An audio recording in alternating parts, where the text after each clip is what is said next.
কুসুম serial এমন এক জায়গায় দাঁড়িয়ে আছে যেখানে প্রতিটা মুহূর্তে বিপদ। আর এই বিপদের ঢাল হয়ে দাঁড়িয়ে আছে আমাদের প্রিয় কুসুম। চলুন বিস্তারিত জেনে নেওয়া যাক। আজকের পর্বে আমরা হাই ভোল্টেজ ড্রামা দেখতে পেব। কুসুমের স্বপ্ন পূরণ হতে চলেছে, সে ব্র্যান্ড অ্যাম্বাসেডর অ্যাওয়ার্ড আনতে বিদেশ যাবে।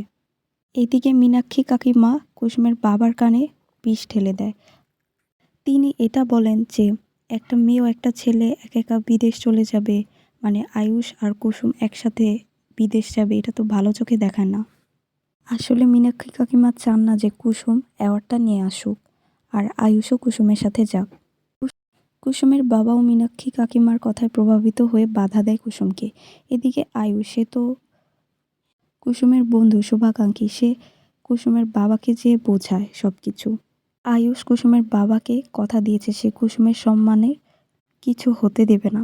এদিকে কুসুমের বাবাও সবটা মেনে নেয় এবং যাওয়ার অনুমতি দেয়।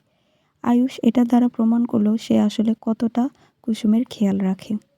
কিন্তু আসল বিপদ তো বাড়ির ভিতরেই ঘাপটি মেরে বসে আছে, মেঘা। হ্যাঁ, মেঘা আসলে ভালো মানুষের মুখোশ পরে আছে, সে আসলে একটা কালসাপ। আজকের পর্বে আমরা জানতে পারবো মেঘার আসল পরিচয়, সে আসলে কে। সে আর কেউ নয়, সে হলো পুরনো শত্রু দেবলীনার খালাতো বোন। দেবলীনা এখন জেলে বসে দাবা খেলছে আর তার দাবার গুটি হিসেবে কাজ করছে মেঘা। মেঘাকে ছোট থেকে বড় করেছে দেবলীনা, তাই তার প্রতিশোধ নিতে মেঘা এ বাড়িতে এসেছে। তার আসল টার্গেট কুসুম নয়, বরং ইন্দ্রাণী এবং আয়ুষ। মেঘা আসলে এই গাঙ্গুলি বাড়ির বংশীর প্রদীপ নিভিয়ে দিতে চায়।